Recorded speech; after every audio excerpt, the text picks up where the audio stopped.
showdown over vote chori reached a flashpoint today in the national capital as the opposition MPs staged a march against the centre over the allegations of vote rigging.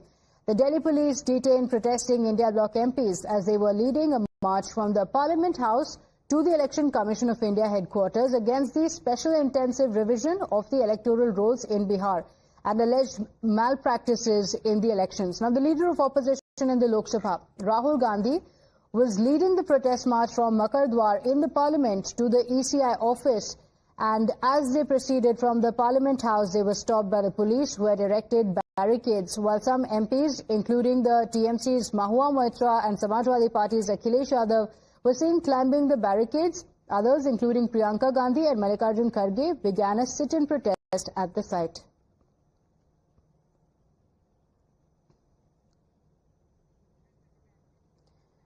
So dramatic visuals were also witnessed as the protest took an ugly turn. Many of the MPs were also halted by the police officials, who said that they cannot proceed any further because the EC has made it clear that a delegation of only 20 people can meet the EC officials. वो actually बात नहीं कर सकते हैं, reality ये है, क्योंकि सच्चाई देश के सामने है और ये जो लड़ाई है ये राजनीतिक नहीं है, ये कॉन्स्टिट्यूशन की लड़ाई है, कॉन्स्टिट्यूशन को बचाने की लड़ाई है, वन मैन वन वोट की लड़ाई है। इसीलिए हमें साफ प्योर वोटर लिस्ट चाहिए। सर एक बात, सर उधर वाले मुझे नहीं पता कौन है, लेकिन हम जाना चाहते हैं। सर वोट की जो बात कर रहे हैं, समाजवादी क्लियर करना चाहिए, उस पर आप क्या कहना चाहिए कि वोट के जो बोल रहे हैं कि आप रिटर्न में लिख कर दीजिए अगर ये सारे। मैं रिटर्न में दे चुका हूँ, एफिडेविट दे चुका हूँ। आप केवल एक जिलाधिकारी को टर्मिनेट कर दीजिए बस। आपको सर ऐसा ही समाजवादी पार्टी अकेले जाना चाहती है? नहीं, हमको लड़ाई कराओगे तुम्हारा। अब मैं जानता हूँ तुम बीजेपी के चैनल तुम्हारे मालिक को जानते मैं। हो गया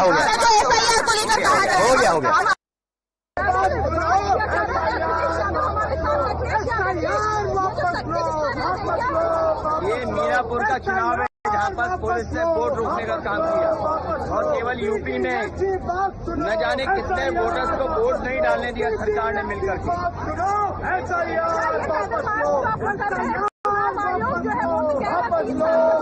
अभी हम लोग तय करेंगे कि क्या करना है। वोट चोरी देश के साथ देशद्रोह है, ये देखिए, और इस देशद्रोह में जो दोषी हैं समेत चुनाव आयोग के मुख्यतम अधिकारियों के, उनको सजा मिलनी चाहिए, क्योंकि ये हमला आम व्यक्ति पर है, वन मैन वन वोट के प्रिंसिपल पर है। ये हमला हर उस व्यक्ति पर है जिसका प्रजातंत्र और वोट के अंदर विश्वास है, और इसका निर्णायक फैसला, ये मुहिम जो राहुल गांधी जी ने जिसकी शुरुआत की है, अब पूरे देश के लोग, सब राजनीतिक दल इससे जुड़ चुके हैं। जब तक दूध का दूध पानी का पानी नहीं होगा, ये आंदोलन चलेगा। Well, we had already announced this march. So march had to take place. All opposition party, entire opposition bloc is here. And they are not being allowed to go to the election commission. We want to give a memorandum to them. So they can easily, we should be allowed to go there and hand over the memorandum to them. But they are not letting that. In the morning, they realized the situation is serious. So they have given an appointment of 30 people. And a position is so big, 30 people cannot, justify. So we want all prominent. So you wanted to give out a message, the opposition parties are together on the issue of SIR, the indications of vote chori. All entire opposition is together, entire India bloc is together, and we should be allowed to go to election commission. What we see is that the Karnataka CEO, Haryana CEO, they have all come out, they've asked Rahul Gandhi to come out with the proof, give it in oath. How do you see this, sir? The news channels, they have already investigated. And what few prominent news channels, they have gone to those places where in one room they are showing 80 voters. So fake voters have been made. So what is this exercise? हमारे लोकतंत्र पे सवाल उठ रहा है कहीं ना कहीं, जिस तरह से देखने को मिला है लगातार उत्तर प्रदेश में, जहां 10 विधानसभाओं की सीटों में उपचुनाव हुए थे, किस तरह खाली वोट चोरी नहीं हुई, किस तरह बूथ कैप्चरिंग हुई, और कहीं ना कहीं वोट की डकैती इसलिए भी हम कह रहे हैं इस बात को क्योंकि बूथ कैप्चरिंग के साथ साथ जिस तरह शासन और प्रशासन ने पूरा खेल रचा है, तो मैं समझती हूँ अलग इलेक्शन कमीशन क्या उस समय जब पूरी रिपोर्टिंग थी, जब पूरे सबूत थे, तब इलेक्शन कमीशन ने एक्शन क्यों नहीं लिया, सवाल इस पे भी है। The Election Commission is being obtuse. Instead of dealing with the charges made by the leader of the opposition in a very responsible manner, they are hiding behind legal procedure and bureaucratic procedure. This is not expected from a constitutionally mandated authority which is given the authority to run free and fair elections in India. The faith in elections will go away by the behavior of the Election Commission, and we want to highlight many glaring inconsistencies in the and errors in the electoral rolls based on which the Election Commission is conducting elections in India. It is when the government has an overriding influence on the selection of the Chief Election Commissioner that you see the attitude of the Election Commission of India. Instead of providing with facts, and they're asking even for more substantive evidence from Rahul Gandhi when he has done a fantastic job in providing all this information, and the Election Commission, instead of countering, is still asking for more facts. जिस चुनाव आयोग का काम है फर्जीवाड़े को रोकना, फर्जीवाड़े का सबूत देने पर शपथ पत्र मांगते हैं। ये दिल्ली के चुनाव के समय आम आदमी पार्टी के लोग सबूतों को लेकर गए, आप शपथ पत्र मांगते हैं। चुनाव आयोग शपथ पत्र लिखकर देंगे कि अगर फर्जीवाड़ा सही पाया गया, शिकायतें सही पाया गया तो इस्तीफा देंगे या उनको बर्खास्त कर देना चाहिए और उनको जेल भेजना चाहिए फर्जीवाड़े के आरोप में। चुनाव आयोग का काम है कि निष्पक्ष चुनाव कराए और उसके लिए सबसे जरूरी है कि वोटर लिस्ट सही हो। आप जब चोरी करते हुए पकड़े जाते हैं तो शपथ पत्र मांगने लगते हैं, जब शपथ पत्र दिया जाता है तो आप खामोश हो जाते हैं। सीधा सा सवाल, नो बकवास। अगर शिकायतें सही पाई गई तो चुनाव आयोग इस्तीफा देंगे, फर्जीवाड़ा के आरोपियों के ऊपर केस चलेगा या वो बर्खास्त होंगे, ये सरकार और चुनाव आयोग बताए। देखिए, गांधी जी ने क्या रास्ता दिखाया था, उसी रास्ते पे तो राहुल गांधी चल रहे हैं। पहले प्रेस कॉन्फ्रेंस कर दी, विचार करने के लिए तैयार नहीं है इलेक्शन कमीशन, एफिडेविट मांग रहा है। किसके दबाव में है इलेक्शन कमीशन, सबको मालूम।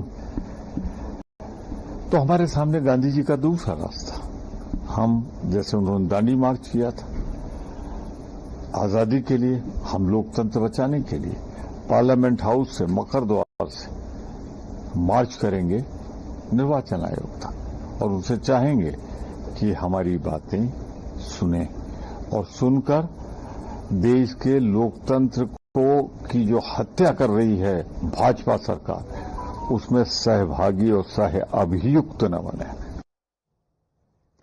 The BJP has hit out at the opposition for creating ruckus and anarchy. It also questioned the India bloc for not filing an affidavit of their complaints and not having faith in the constitution. कुछ दिन पहले उनकी सहयोगी बिहार में इस प्रकार की बेबुनियाद विषय उठाए थे। वहां के चुनाव आयोग ने कहा कि इस विषय जो कह रहे हो, उन्होंने खुद के बारे में कहा था कि भाई मेरे नाम कट गया। चुनाव आयोग ने त्वरित उनके नाम कहां है दिखा दिया। इन्होंने देश में महाराष्ट्र में भी ऐसे विषय कहा था, तब चुनाव आयोग ने कहा था कि आप इसको एफिडेविट करके बताओ। चुनाव आयोग आपकी घर की व्यवस्था नहीं है, ये आपकी दफ्तर नहीं है, AICC की दफ्तर नहीं है। ये भारत की संवैधानिक व्यवस्था की एक प्रमुख स्तंभ है, जिसकी लोहा पिछले 7-8 दशक में देश ने देखा है, दुनिया ने देखा है। आप जो आरोप करते हो, आपको संविधान में रत्ती भर विश्वास होता तब आप एफिडेविट देते, चुनाव आयोग के सामने अपनी बात रखते। आप गाली गुलज करके, अराजकता पैदा करके देश में एक अशांति के माहौल बनाने का प्रयास कर रहे हो। एक वैचारिक दिशाहीनता की और दुविधा की समूह कांग्रेस पार्टी और उसकी नेता राहुल गांधी बन चुके हैं। लोकतंत्र में उनकी कोई लोकलाज बची नहीं। अराजकता धीरे धीरे अहंकार के साथ मिलते हुए देश में एक अस्थिरता पैदा करने की एक सोची समझी रणनीति ये है।